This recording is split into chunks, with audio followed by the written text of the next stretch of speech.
Praise the lord. యేసు నామమే జయము.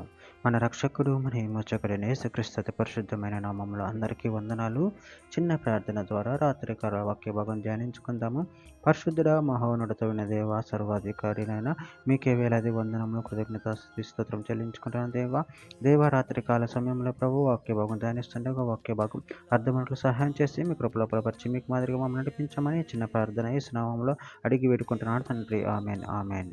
హెబ్రీయులకు రాసిన పత్రిక 8వ అధ్యాయం 12వ వచనము.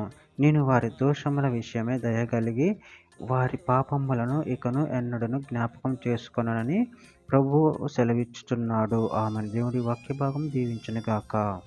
ప్రభునందు ప్రియులారా, ఇక్కడ వాక్య భాగంలో గమనించినట్లయితే నేను వారి దోషముల విషయమై దయ కలిగి వారి పాపములను ఇకను ఎన్నడను జ్ఞాపకం చేసుకున్నానని ప్రభు సెలవిచ్చుచున్నాడు.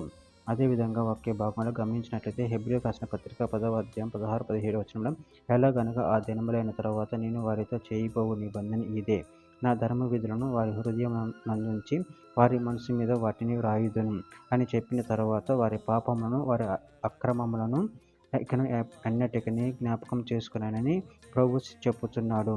కీర్తన గ్రంథం 25వ అధ్యాయం 7వ వచనం. నా బాల్య పాపములను అతిక్రమములను జ్ఞాపకం చేసుకొనకుము. యెహోవా నీ కృపను బట్టి నీ దయ చొప్పున నన్ను జ్ఞాపకములో ఉంచుకొనుము. కీర్తన గ్రంథం 65వ అధ్యాయం 3వ వచనం. నా మీద మోపబడిన దోషములు భరింపజాలని మా అతిక్రమముల నిమిత్తం నువ్వే ప్రాయశ్చిత్తం చేయుదువు. యెషయా గ్రంథం 44వ అధ్యాయం 22వ వచనం. మంచు విడిపోవునట్లుగా నేను నీ అతిక్రమములను మబ్బు తొలగిపోవునట్లుగా నీ పాపములను తుడిచివేసి ఉన్నాను. నేనే నిన్ను విమోచించి ఉన్నాను, నా యొద్దకు మళ్ళుకొనుము. అపోస్తల కార్యముల గ్రంథం 13వ అధ్యాయం 38-39 వచనంలో. కాబట్టి సహోదరులారా, మీకు ఈయన ద్వారానే పాపక్షమాపణ ప్రచురమగుచున్నదని మీరు మోషే ధర్మశాస్త్రములను ఏ విషయములలో నీతిమంతులుగా తీర్చబడలేకపోతారో ఆ విషయములన్నిటిలో విశ్వసించు ప్రతివాడును ఈయన వలననే నీతిమంతులుగా తీర్చబడునని మీకు తెలియగాక. ఎఫెసీయులకు రాసిన పత్రిక 1వ అధ్యాయం 7వ వచనం. దేవుని కృప మహేశ్వరుని బట్టి ఆ ప్రియుని యందు ఆయన రక్తం వలన మనకు విమోచనము అనగా మన అపరాధములకు క్షమాపణ మనకు కలిగి ఉన్నది.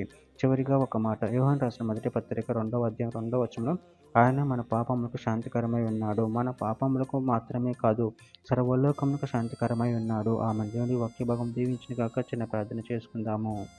పరిశుద్ధుడా, ప్రేమ కలిగిన దేవ యేసయ్యా, మీరు ఇచ్చిన వాక్యదానాన్ని బట్టి ప్రభు కృతజ్ఞతలు ఎంచుకుంటాను తండ్రి.